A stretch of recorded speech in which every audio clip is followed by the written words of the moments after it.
여러분, 영화 한산, 용의 출연 보셨습니까? 임진왜란 3대 대첩 중 하나인 한산대첩을 실감나게 그려낸 영화입니다. 그리고 이 영화에서는 한산대첩과 동시에 또 하나의 전투가 펼쳐지는데요. 우리 전라북도에서 펼쳐진 전투, 육상의 한산대첩이라고 불리는 전투, 전라도와 이순신을 지켜낸 결정적인 전투, 바로 웅치 전투입니다. 오늘 전북의 재발견에서는 바로 이 웅치를 재발견해 보겠습니다. 전북사학회장 조법종 우석대 교수님 나오셨습니다. 안녕하세요. 예, 안녕하세요. 네. 솔직히 저는 요즘 정신이 없습니다. 예. 네, 너무 바빠요. 예. 그래서 이 영화를 아직 못 봤는데 교수님 바로 어제 우리 방송 때문에 서둘러서 보고 오셨다고요. 예, 우리 PD님이 보셨냐고 해서 아직 못 봤는데요. 내일 방송을 하셔야 되니까 빨리 보고 오세요. 아니 전날 전화해서 보고 오라는 사람이 어딨어. 근데 덕분에 너무 잘 왔습니다. 괜찮았어요? 예. 네, 어떠셨어요? 글쎄 이 감상평을 스포를 안 하는 범위에서 말씀드리면 별 5개, 몇 개 뭐 이 정도 하면 됩니까? 예. 제가 우연히 다른 분의 감상평을 하나 봤는데 어떤 초등학생과 옆에 앉아서 같이 봤는데 그 초등학생이 처음에는 막 씩씩씩 하더래요. 막 우리가 지고 뭐 일본이 막 승승장구하니까. 그리고 마지막 혈투 전투가 끝나고 나더니 안경을 벗고 눈을 닦는데 자기도 갑자기 눈시울이 붉어지더래요. 저는 이 얘기 듣는데 눈시울이 붉어지려고 그래요. 나 우리 어린 친구들이 한번 가서 봐야 되겠어요. 예, 진짜로 순수한 마음에 아주 강한 자기 정체성에 대한 인식을 줄 것 같아요. 네, 정체성. 저희가 매 방송마다 하는 얘기입니다. 정체성. 예. 이 영화에서 전투가 2개 나오는데 하나는 바다의 한산대첩, 또 하나가 육지 웅치 전투입니다. 예. 우리가 지난 현충일에 교수님이랑 웅치 전투 얘기했었잖아요. 예, 맞습니다. 우리가 이거 한산 나오는 걸 우리 몰랐는데 웅치 전투 우리가 얘기를 한 거예요. 그렇죠. 예. PD님이 막 신이 나가지고 야 우리 웅치 얘기했는데 영화 잘 나간다 막 이러면서. 그리고 아주 중요한 전투로 이순신을 존재케 하는 가장 중요한 서브 주제로 딱 자리 잡고 있어서 차도 뿌듯했습니다. 어제 보면서. 네. 그때 이제 현충일 때 우리 방송 들으셨던 청취자 여러분들은 한산 영화 보면서 굉장히 반가우셨을 것 같아요. 그렇죠. 나 이거 안다. 이런 식으로. 그래서 우리와 우리의 사랑스러운 청취자 여러분들은 아시겠지만 많은 이들은 아직도 웅치 전투가 낯설 수 있습니다. 그래서 영화 본 사람들이 이렇게 한마디씩 한대요. 나 한산대첩은 아는데 웅치 전투는 뭐야? 그 전투가 뭔데 그 위대하고 대단한 이순신 장군을 지키고 전라도까지 지켰대. 웅치 전투가 실제 학계에서도 그런 평가를 받는 거야? 그렇죠. 예. 네, 이렇게 궁금해한다고 합니다. 사실 웅치 전투가 이제 우리 고유어로는 곰티, 고뭉자를 써서 곰티째 또는 웅치 이렇게 두 표현을 하게 되는데요. 전라도로 들어오는 충청권에서 들어올 수 있는 중요한 길이 이치길하고 웅치길이 있습니다. 이제 금산에서는 이치, 그 다음에 진안을 거쳐서 오면 웅치인데 곰티가 훨씬 더 중요한 하나의 요충지였고요. 거기가 뚫리면 이제 전라도는 바로 코앞이 전주로 들어오게 되기 때문에 전라도가 완전히 장악이 되는 건데 한산 영화를 보신 분들은 아시겠습니다만 그 당시 전황에서 조선군은 연전연패였어요. 네. 조선 육군은 말 그대로 한 20여일 만에 서울이 함락되고 30일 만에 평양까지 쫓기면서 선조가 의주로 이제 곧 명나라까지 도망갈 수밖에 없는 상황까지 된 상황에서 우리는 모든 국가의 어떤 분위기가 완전히 이제 끝났나 보다. 완전 절체절명에 그러니까 가장 힘든 것이 마음까지 완전히 지는 거거든요. 맞아요. 말 그대로 전의를 상실하는 그 상황이 돼버린 곳에서 결정적 반전이 바로 이 한산대첩과 웅치전투였던 겁니다. 네. 그래서 원래 일본군들은 수륙으로 말 그대로 바다와 육지를 통해서 전진을 할 계획이었는데 조선 수군에 의해서 초반에 조금씩 당해요. 그래서 좀 이상한데 하다가 결국은 한산대첩에서 결정적 한 방으로 그들의 어찌 보면 명나라까지 동아시아 인도까지 가겠다고 말 그대로 도요토미 히데요시가 과대망상적인 어떤 계획을 세웠었는데 이제 그것이 좌절되는 결정적 계기가 그 한산 대첩이었는데 이들이 그 약간의 이제 그 기록이나 내용에 따라서 조금 성격이 다릅니다만 이순신 부대를 그 만만치 않게 보고 육지에서 이순신을 뒤에서 공격을 해가지고 예, 말 그대로 전라 자수영의 어떤 중심 공간을 바다가 아니라 육지에서 습격을 해서 앞뒤로 공격을 하자 해가지고 그 전황을 그 면밀히 보면서 이 지금 웅치 전투가 한산 대첩하고 같은 날에 전개가 돼요. 아, 네. 그래서 만약 그때 뚫리면 바로 이제 전주에서 바로 뭐 여수까지 가는 건 뭐 한달음이면 가는 거거든. 하루 이틀이면 가는 거거든요. 그런 상황이다 보니까 이건 뭐 그 아주 절체절명의 상황이었는데 놀랍게도 바다에서 한산 대첩 웅치 전투는 그 승리라기보다는 죽자고 싸워서 막아낸 거예요. 아, 제가 그날도 엄청 감동받았잖아요. 예. 말 그대로 네. 죽기로 항전한 그런 모습을 보여준 것이 웅치여서 결국은 이순신을 이순신답게 만들 수 있는 숨은 그러나 결정적인 그 싸움이 바로 웅치에서의 싸움이었습니다. 네.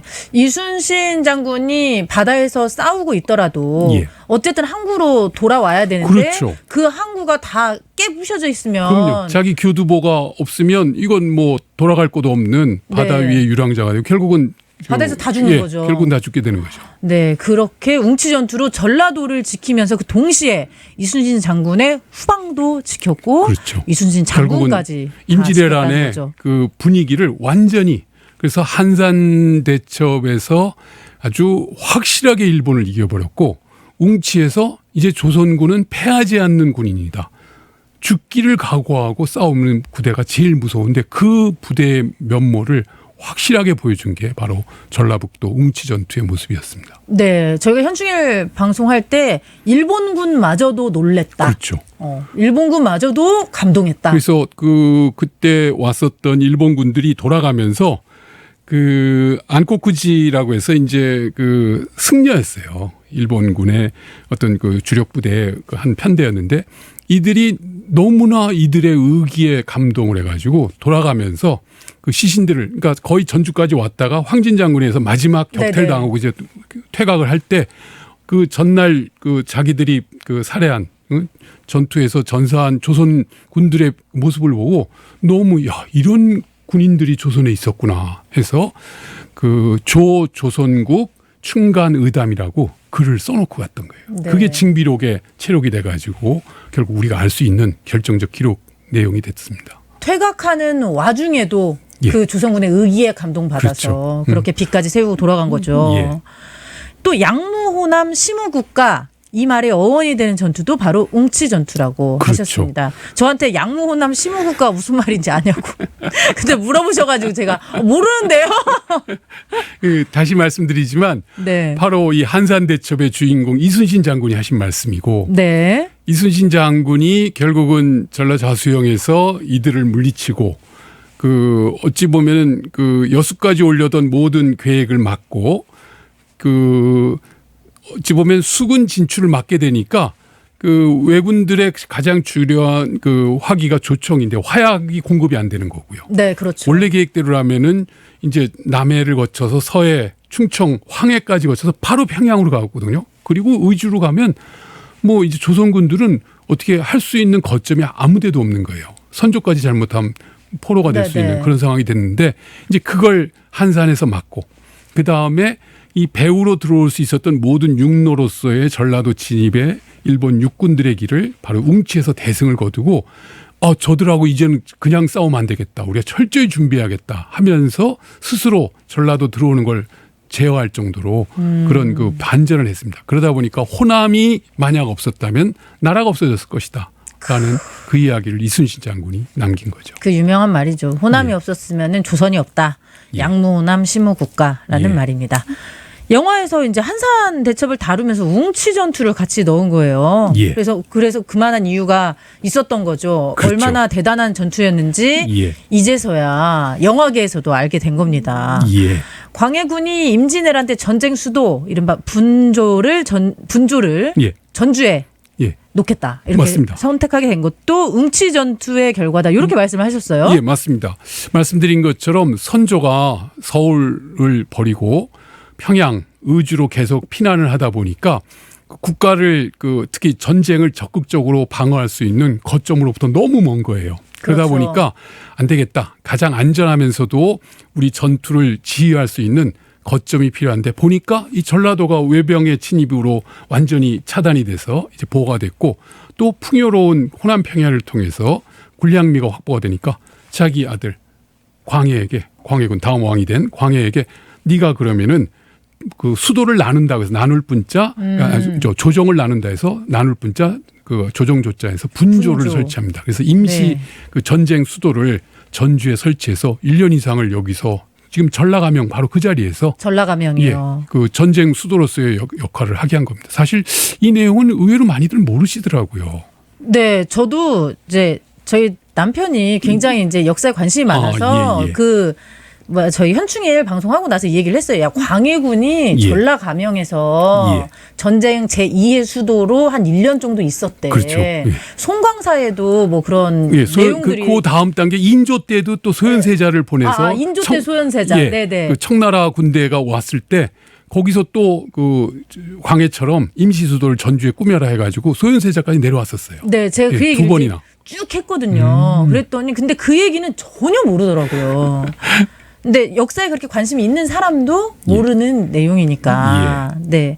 그 웅치의 주소를 보면 웅치가 사람도 아닌데 무슨 주소를 보면 전북 완주군 소양면 신촌리 웅치 고개인데 예. 이 웅치 전투가 펼쳐진 곳이 진안과 완주의 경계입니다. 예, 산 꼭대기입니다, 아주. 네. 그 산 꼭대기에 비도 있다고 하셨잖아요. 예, 거기에 그때. 추념비와 기념탑이 있습니다. 네. 그 행사도 한다고 하셨어요. 사실은 8월 5일이 그 웅치 전투가 일어난 그러니까 음력으로는 7월 7일, 8일이었고요. 네. 양력으로 한 사람이 한 8월 5일 언간입니다. 아, 얼마 안 됐네요. 그렇죠.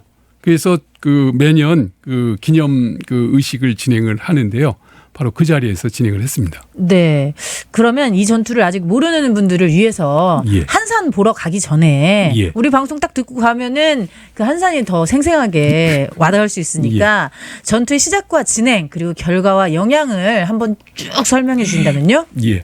뭐 간단히 말씀드리면 그 1592년 4월, 5월 결국은 그 도요토미 히데요시에 의해서 부산진이 함락이 되고 그 한 달 사이에 서울까지 함락이 되고요. 그러면서 이제 평양으로 그 선조가 피난을 했습니다.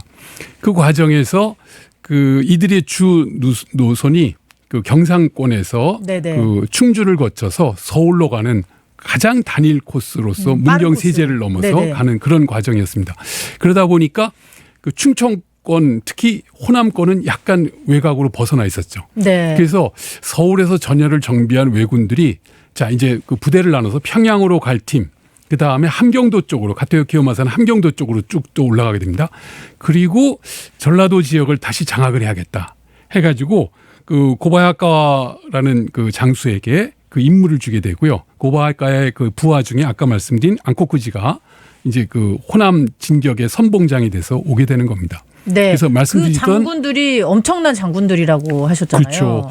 어찌 보면은 그 육군에서의 그 핵심 세력들 그 이제 사실은 그 조선 임진왜란 때 조선군이 참패하는 경우가 몇 차례 있었거든요. 네. 가장 큰 참패가 그 충주에서 신립장군이 그 근황병 10만 뭐 말은 10만이면 그렇게 많지는 않았고요. 네. 모았다가 그 문경 세제에서 막았어야 되는데 그 신립장군이 여진을 토벌하면서 기병전에 능하다 보니까 평지에서 싸워야겠다 해서 적군들이 다 넘어오기를 기다렸다가 그날 또 비가 오고 진창에서 기병들 그리고 훈련 안 된 오합지졸을 싸울 수 없어서 거의 전멸합니다.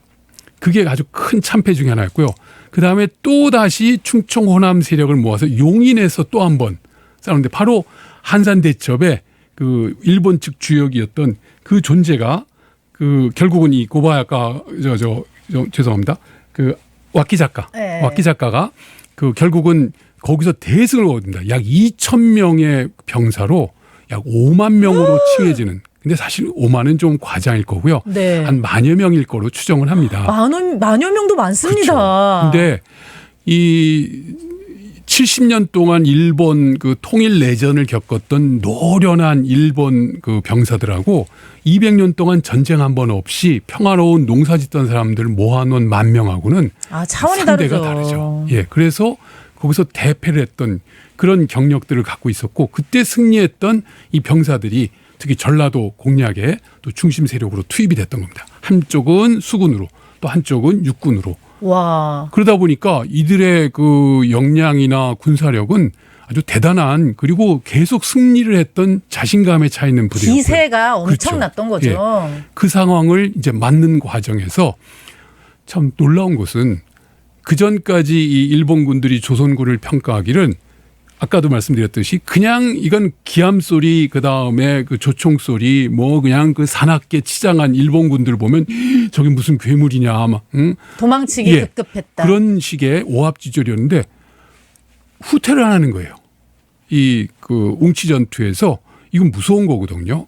적들이 죽기를 각오하고 싸운다라는 그 기세가 느껴질 때 벌써 그 싸움의 느낌이 달라지는데 웅치 전투에서 그런 분위기였던 겁니다. 그래서 7월 7일, 7월 8일 사이에 웅치에 1선, 2선, 3선의 이 방어선을 쳤습니다. 네. 그래서 그 약간 영화의 등장인물이 나옵니다만 황박으로 상징되는 전주 만호 출신의 의병장이 있었고 네. 그다음에 나주판관 이봉남이 있었고요. 네. 그다음에 김제군수 정담 이분이 총 그 지휘관이었습니다.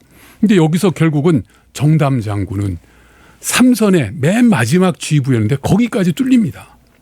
그래서 거기서 결국은 이분은 끝까지 싸우다가 피난하자고 해도 내가 여기서 죽으면 내가 여기서 또 피하면 우리 기세와 우리 분위기가 완전히 무너진다. 난 죽기로 여기를 지킨다. 하고서 내 몸에 있는 내 이름 가지고 내 시신을 찾아라 하고 자식들에게 얘기하고 그리고 이 황박도 그 말 그대로 독자였는데 독자. 예, 결국은 죽기를 각오하고 싸우면서 결국 죽음을 맞이하는 그런 그 존재로서 이분들이 죽기를 각오한 전투로 결국은 웅치 전투의 기세가 완전히 바뀌는 그런 결과를 낳았습니다. 네, 사실 전주가 대한민국을 통틀어서 가장 평화로운 도시거든요. 근데 그런 분들이 죽기를 각오하고 이 우리나라를 지킨 겁니다.